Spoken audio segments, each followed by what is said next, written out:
saya Cindy Nurul Padilla dari program studi akuntansi S1 semester 4 dengan NIM 245116003.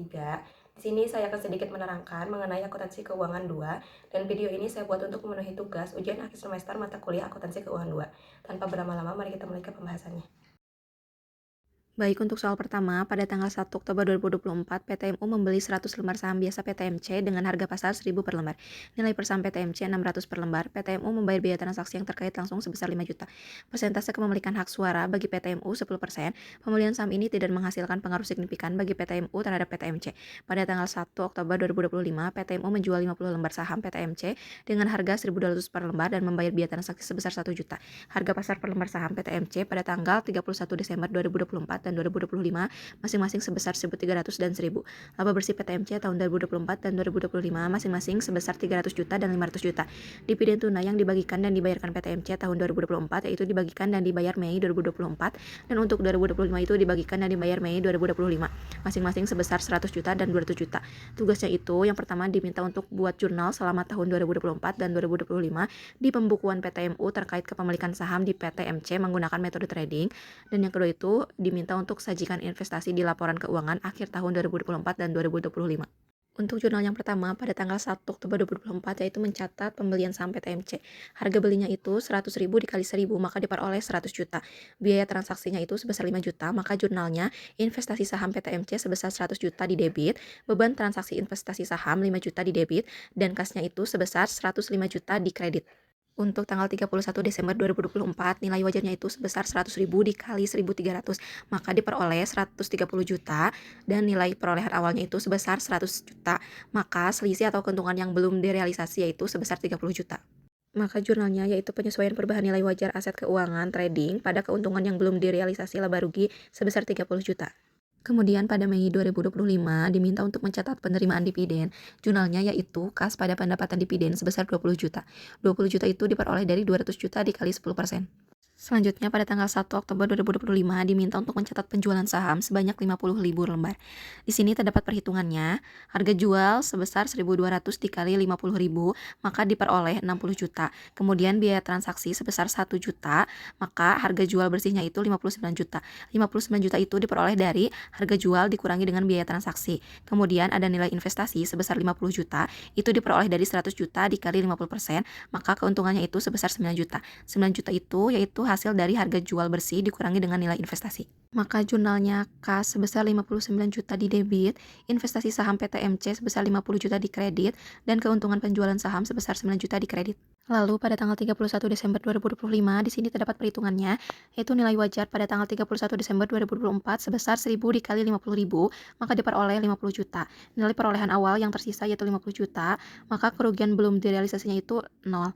Kemudian penyesuaian perubahan nilai wajar sebesar 30 juta, kerugian belum direalisasi laba rugi sebesar 30 juta. Maka jurnalnya yaitu kerugian belum direalisasi laba rugi pada penyesuaian perubahan nilai wajar aset keuangan trading sebesar 30 juta.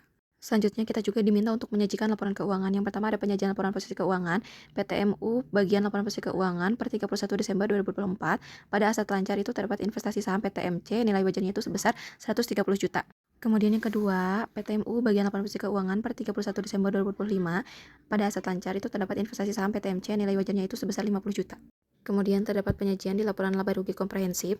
Yang pertama PTMU bagian laporan laba rugi komprehensif periode yang berakhir 31 Desember 2024. Pada pendapatan dan beban lain-lain itu ada keuntungan belum direalisasi laba rugi sebesar 30 juta. Lalu yang kedua PTMU bagian laporan laba rugi komprehensif periode yang berakhir 31 Desember 2025.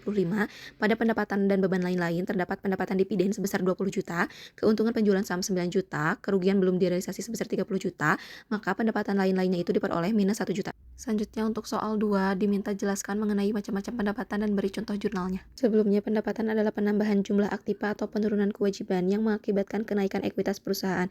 Pendapatan diklasifikasikan menjadi 2 kategori utama yakni pendapatan operasional dan pendapatan non-operasional. Yang pertama pendapatan operasional yaitu pendapatan yang diperoleh dari aktiva utama atau inti dari suatu bisnis perusahaan.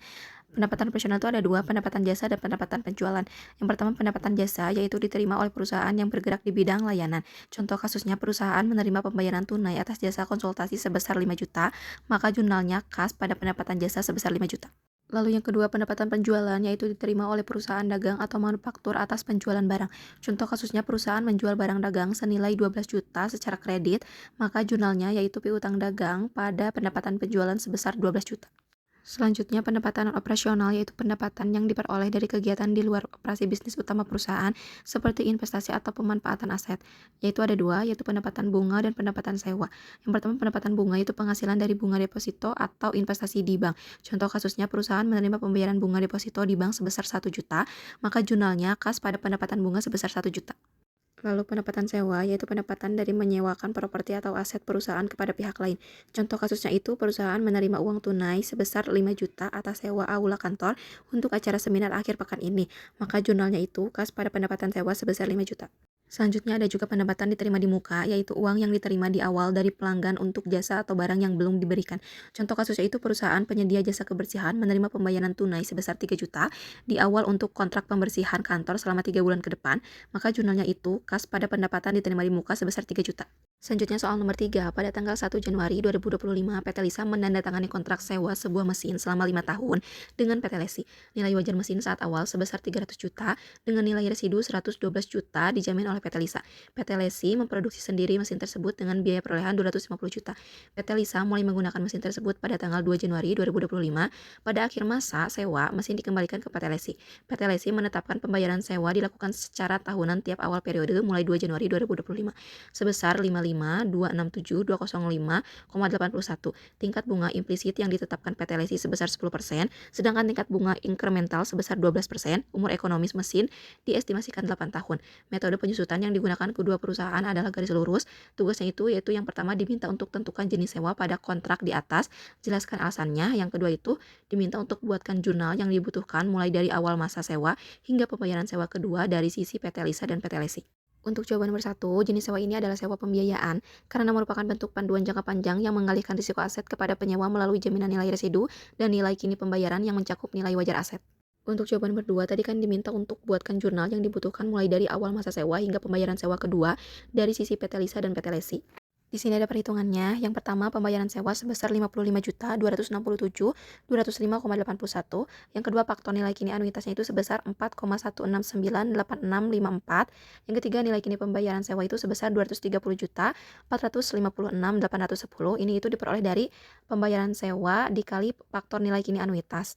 Kemudian yang keempat ada nilai residu yang dijamin sebesar 112 juta.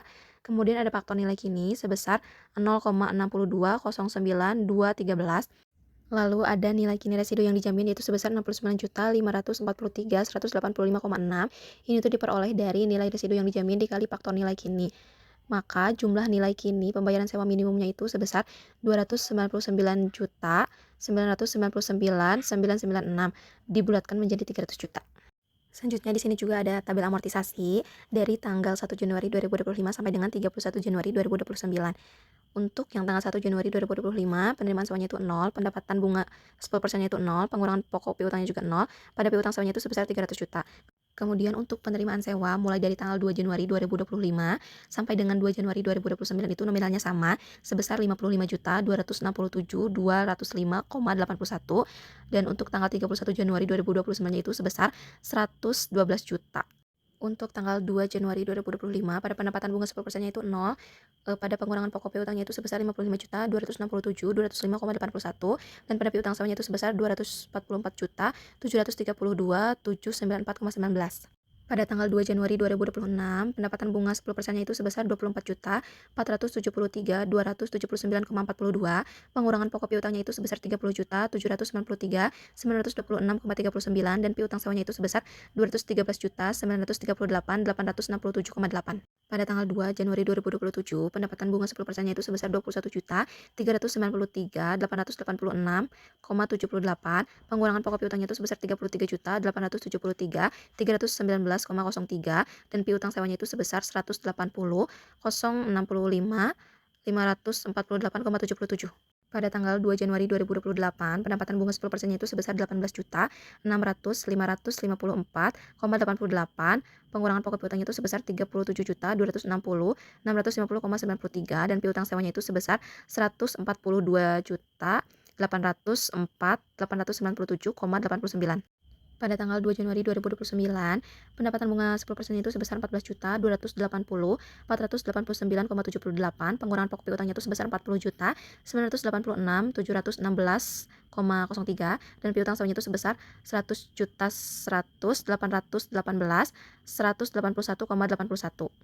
Dan pada tanggal 31 Januari 2029, nilai penerimaan sewanya itu beda dengan tahun-tahun sebelumnya, yaitu sebesar 112 juta, pendapatan bunganya itu sebesar 10.181.818,19, pengurangan pokok piutangnya itu sebesar 100.100.818, 181,81, dan piutang sewanya itu 0. Untuk jurnalnya pada PT Lisa sebagai lese pada tanggal 1 Januari 2025, yaitu aset sewa pembiayaan pada liabilitas sewa pembiayaan sebesar 300 juta. Kemudian tanggal 2 Januari 2025, yaitu liabilitas sewa pembiayaan pada kas sebesar 55.267.205,81. Kemudian pada tanggal 31 Desember 2025, yaitu beban penyusutan pada akumulasi penyusutan sebesar 37.600, yaitu diperoleh dari 300 juta dikurangi 112 juta dibagi 5. Kemudian pada tanggal 31 Desember 2025, yaitu beban bunga pada utang bunga sebesar 24.473.279,42. Ini diperoleh dari 300 juta dikurangi 55.267.205,81 dikali 10%. Selanjutnya pada tanggal 2 Januari 2026, yaitu liabilitas sewa pembiayaan sebesar 30.793.926,39 di debit, utang bunga sebesar 24.473.279,42 di debit, dan kasnya itu sebesar 55.267.205,81 di kredit.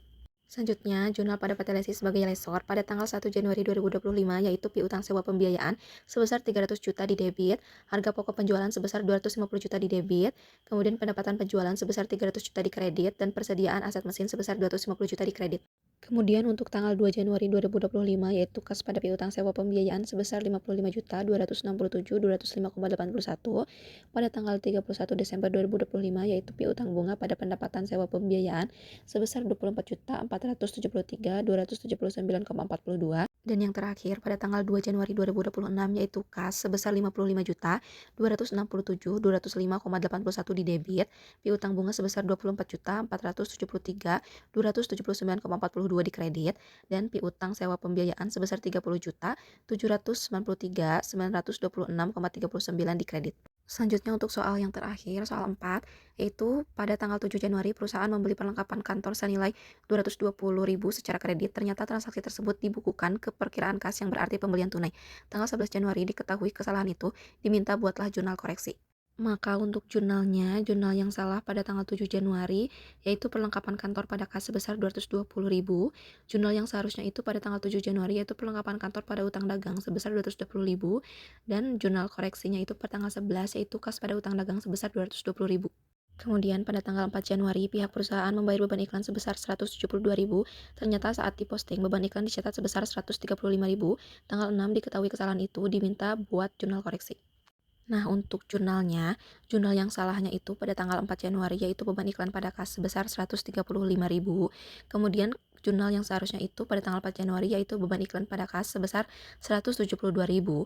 Nah, setelah dilihat dari jurnal di atas, terdapat selisih sebesar 37.000, yaitu didapat dari 172.000 dikurangi 135.000. Selisih tersebut adalah kurang catat. Maka koreksi misalnya dilakukan tanggal 6 Januari, yaitu beban iklan pada kas sebesar 37.000.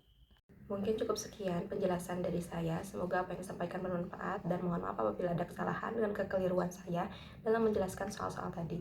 Wassalamualaikum warahmatullahi wabarakatuh.